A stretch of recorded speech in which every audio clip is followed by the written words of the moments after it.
China ಭಾರತದ ಭೂಮಿಯನ್ನ ಆಕ್ರಮಿಸಿಕೊಂಡಿದೆ ಅಂತ ಹೇಳಿಕೆ ನೀಡಿದ ರಾಹುಲ್ ಗಾಂಧಿಗೆ ಸುಪ್ರೀಂ ಕೋರ್ಟ್ ತರಾಟೆಗೆ ತೆಗೆದುಕೊಂಡಿತ್ತು.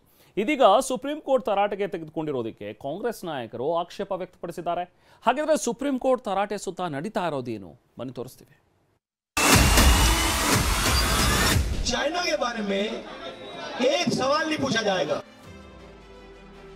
जिन्होंने 2000 स्क्वायर किलोमीटर हिंदुस्तान का उठा लिया, जिन्होंने हिंदुस्तान के 20 जवानों को शहीद किया, जो हमारे जवानों को अरुणाचल प्रदेश में पीट रहे हैं.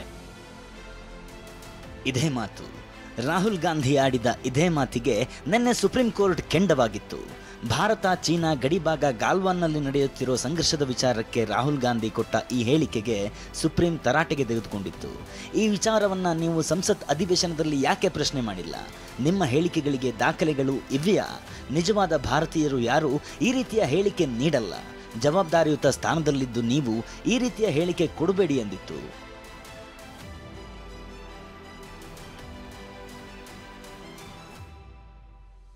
ಇದಕ್ಕೆ ಸಹೋದರನ ಪರವಹಿಸಿ ಮಾತನಾಡಿರುವ ವಯನಾಡು ಸಂಸದೆ ಪ್ರಿಯಾಂಕಾ ಗಾಂಧಿ, ನಿಜವಾದ ಭಾರತೀಯ ಯಾರೆಂದು ಸುಪ್ರೀಂ ಕೋರ್ಟ್ ನಿರ್ಧರಿಸಲ್ಲ. ಸರ್ಕಾರವನ್ನು ಪ್ರಶ್ನಿಸೋದು ವಿಪಕ್ಷಗಳ ಕರ್ತವ್ಯ. ನನ್ನ ಸಹೋದರನಿಗೆ ಸೇನೆಯ ಮೇಲೆ ಹೆಮ್ಮೆ ಇದೆ ಎಂದಿದ್ದಾರೆ. सच्चा भारतीय है, कौन सच्चा भारतीय नहीं है, ये तो मुझे लगता है कि मतलब न्यायपालिका के प्रति पूरे आदर के साथ कह रही हूँ कि ये तो उनके दायरे में नहीं होता डिसीजन. ये कोई जस्टिस तो नहीं तय करेंगे. दूसरा, राहुल जी ने हमेशा